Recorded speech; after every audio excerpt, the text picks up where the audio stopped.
নমস্কার বন্ধুরা, ফিরে এলাম নতুন একটা ভিডিও নিয়ে।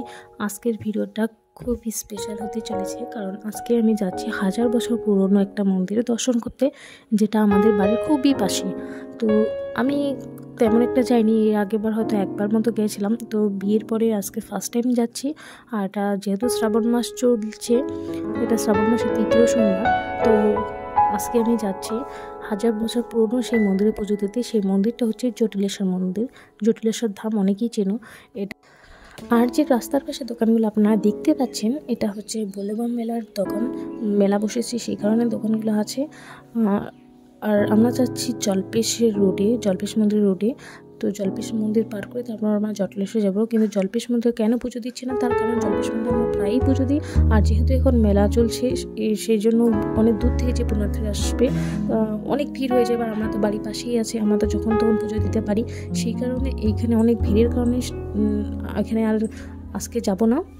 আজকে যাবো জটিলেশ্বরে, কারণ সেখানে এখানকার মতো অত ভিড় হবে না। আর জটিলেশ্বর অনেকদিন হলে যাওয়া হয়নি, সেই জন্য আজকে জটিলেশ্বরে যাচ্ছি। পুজো এক জায়গায় দিলেই হয়, কিন্তু আমার ইচ্ছে করলো তাই আমি ওখানে যাব ভাবছি। তো দেখো, এখন বাজে সকাল 10টা, প্রায় 10টা বেজে গেছে, কিন্তু এত সকাল সকাল তবু আজকে আজকে রবিবার। তো আজকে খুব একটা ভিড় না হলেও বিকেল থেকে আজকে ভিড় হবে, কারণ আজকে রাত 12টার পরে গেট খুলবে এই জল্পেশ মন্দিরে, তারপর পুজো হবে, তারপর কালকে সকালেও চলবে আর কি। তো সেখানে আজকে ভিড়টা একটু কমই আছে, তবুও ভালোই জ্যাম আছে, দেখতেই পাচ্ছ জ্যাম মোটামুটি ভালোই আছে। আর দোকান তো প্রায় ভালোই আসছে। তো এটা 3 নম্বর, এরপরে আর একটাই রবিবার। সমগ্র উত্তরবঙ্গ জুড়েই ছড়িয়ে ছিটিয়ে রয়েছে বিভিন্ন তীর্থক্ষেত্র। উত্তরবঙ্গের সুপ্রাচীন ঐতিহ্যবাহী তীর্থক্ষেত্রগুলির মধ্যে অন্যতম হল জলপাইগুড়ি জেলার ময়নাগুড়ি ব্লকের জটিলেশ্বর শিব মন্দির। ময়নাগুড়িতে প্রায় 10 কিলোমিটার দূরে চূড়াভান্ডার গ্রাম পঞ্চায়েত এলাকার মল্লিঘাট গ্রামের এই জটিলেশ্বর মন্দিরটি অবস্থিত। এই জটিলেশ্বর ধাম সম্পর্কে লোকমুখে বহু কথিত কাহিনী রয়েছে। এই জটিলেশ্বর মন্দিরে ভক্তরা আসেন যাবতীয় কষ্ট থেকে মুক্তি পাওয়ার জন্য, কারণ ভক্তদের বিশ্বাস এই মন্দির খুবই জাগ্রত একটা মন্দির। অনেকেই বলে যে বাবা খালি হাতে ভক্তদের এখান থেকে ফেরান না। জানা গিয়েছে যে এই মন্দিরটি আজ থেকে প্রায় ১,৫০০ বছর আগে গুপ্ত যুগে গুপ্ত শাসকদের আমলে নির্মাণ করা হয়েছে। উত্তরবঙ্গ তথা ডুয়ার্সের এই প্রাচীন মন্দিরটি বর্তমানে আর্কিওলজিক্যাল সার্ভে অফ ইন্ডিয়ার রক্ষণাবেক্ষণে রয়েছে। এই জটিলেশ্বর মন্দির সেই প্রথমেই রয়েছে সুবিশাল একটা পুকুর, আর এই সমগ্র পুকুরকে ঘিরে রয়েছে বড় বড় গাছ, অনেক ফুলের।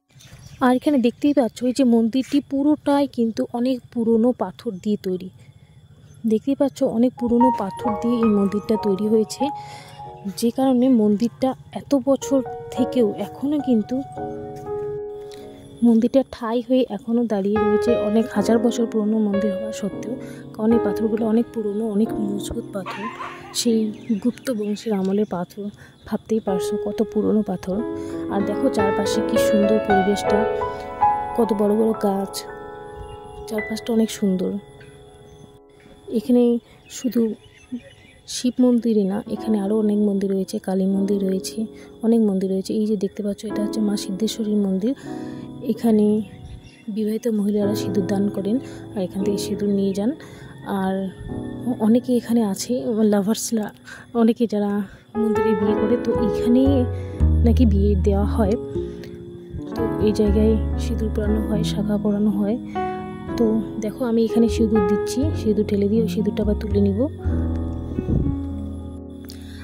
আমাদের পুজো দেওয়া শেষ, এখন আমরা যাবো। শেষ আরেকটা কাজ আছে, সেটা হচ্ছে যে এখানে নাকি মনস্কামনা, যে কোনো মনের কামনা বাসনা থাকলে এই যে বটগাছটা দেখতে পাচ্ছেন, এটা না, এই যে দেখতে পাচ্ছ, দেখো লাল হয়ে আছে বটগাছটা, এখানে সুতো বাঁধতে হয়। মানে মনের যে কামনা থাকবে, ইচ্ছে পূরণ যদি কিছু থাকে, সেটা এই বটগাছে এখানে বেঁধে মনের বাসনা কামনা চাইলে নাকি পূরণ হয়ে যায়। তো এই বিশ্বাসটা নিয়ে ভক্তরা এখানে আসে না, সবাই এখানে দেখো কত সুতো বেঁধিয়ে পুরো গাছটাকে লাল করে দিয়েছে। তো এখানে আমিও আজকে আমার মনের বাসনা কামনার জন্য প্রার্থনা করব, প্রার্থনা করে শুধু বেঁধে দিব। তো দিলেই আমাদের পুজো প্রায় শেষ আর কি। তো দেখো অনেক ভক্তরা এখানে আসেন বলে, যেহেতু মেলা চলছে জলপেশ থেকে অনেকে এখানেও আসেন। তো আমি এখন যাচ্ছি, গিয়ে এখানে আগে প্রণাম করব, করে এটা ঘুরবো, চারপাশে ঘুরে মনের বাসনা জানিয়ে তারপর শুধু বাঁধবো।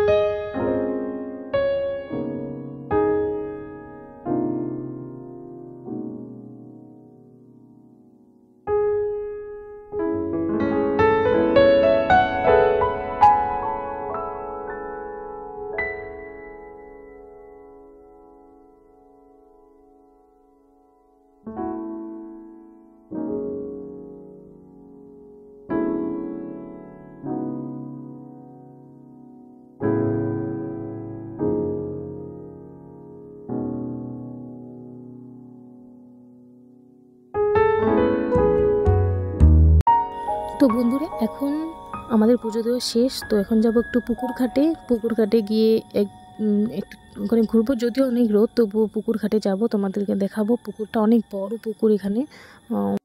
তো চলো তোমাদের পুকুর ঘাটটা দেখিয়ে দিই। এই যে দেখছো, এটা হচ্ছে পুকুর ঘাট। এখানে ঘাটে এখানে এখন কেউ নেই যদিও, কারণ এখানে বেশ ভালোই রোদ আছে, সেই জন্য এখানে কেউ নেই। তো আমরা আসলাম এখানে পুকুর ঘাটে। তো চারপাশটা দেখছো কত সুন্দর দেখা যাচ্ছে, কি সুন্দর। আর যে পাশে দিয়ে দেখছো ঘরটা, সেটা হচ্ছে বিশ্রাম ঘর। অনেকে ওখানে এসে ভক্তরা বিশ্রাম করেন, যারা অনেক দূর থেকে আসেন তারা ওখানে এসে বিশ্রাম করেন। আর ওইদিকে পাশেই কিন্তু আজকে প্রসাদের ব্যবস্থা করছে, প্রসাদ খাওয়াবে, কারণ অনেক ভক্তরা আজকে আসতেছে জন্য। তো আমি বেরিয়ে পড়েছি, যেহেতু আমাদের পুজো দেওয়া হয়ে গেছে, তখন আমরা বেরিয়ে গেছি। দেখো কি রোদ আজকে, কিন্তু প্রচুর রোদ। তো আমার হাজব্যান্ড গেছে বাইক আনতে, আমি এখানে অপেক্ষা করছি। দেখো কি অবস্থা হয়ে গেছে, নাকের মধ্যে সিঁদুর ভরে গেছে। তো এখন আমি বাড়ি চলে যাব। তো খুব তাড়াতাড়ি দেখা হচ্ছে নতুন একটা ভিডিওতে। তো চ্যানেলটা যারা এখনও সাবস্ক্রাইব করোনি, তো চ্যানেলটাকে সাবস্ক্রাইব করে দিও।